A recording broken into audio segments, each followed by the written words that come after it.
Action. Oh, right. So now I'm going to teach you how I did the trick in my last magic video. If you haven't watched it, then please go do. So, this is a slightly altered version of the three kings trick. Although in this case it was three jacks. The code you need to have a bit of a pre-setup before you go to the person you're doing the trick on. So what you're gonna need three random codes. I prefer face codes, but you need three random codes. Then you're going to need four codes of the code you want to appear on top of the piles. For example, the jacks. Originally it was the kings. And then finally you're going to want a 5. Now how you do this, you're going to put 3 of these jacks on top of the deck. And then you're going to have the 3 random codes.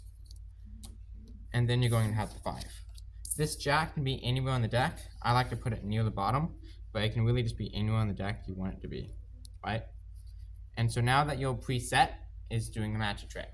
Now what's key about this is fanfare. You don't want them to catch on to the fact that you haven't shuffled or anything like that.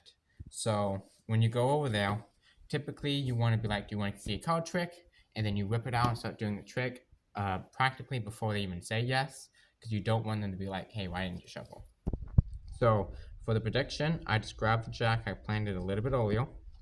I'm going to place it face down to the side. Then it's all set, and I have them split the deck into 3 parts. Originally it's supposed to say roughly equal, but then people would start doing this, and that messed up the trick. So once they have it split into these parts, what's important is that you remember which part the first pile is on, because that's 1 of the 5, right? The only part that matters for what you do after the trick does itself is making sure you do this pile last. Okay, so if a face code showed up here instead of a number code, you would treat it as 10 codes. That includes an ace. So how this works is you just do it like you did in the trick. You go 1, 2, 3, 4, 5, 6, 7, 8, 9, 10. And then what's important is these 2 codes on top of each pile. And so the reason for that is, if you remember, this was the top, right? So that means underneath that 5 was 3 random codes, and then the 3 jacks we want.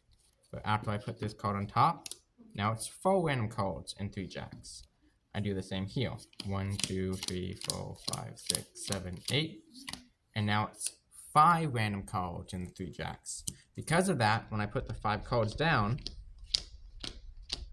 that's all the random codes on top, and all that's left are the jacks, which allow me to go 1, 2, the last jack never even moves. After that, well, trick's done. You just have to reveal it. For example, you could have split the deck. You remind them they had full power. They could have split the deck anywhere they wanted, but they chose to split it like this. They got these codes, which allowed them to get all jacks together like you predicted. The key to this trick, like I said, is fanfare. You have to be dramatic about it.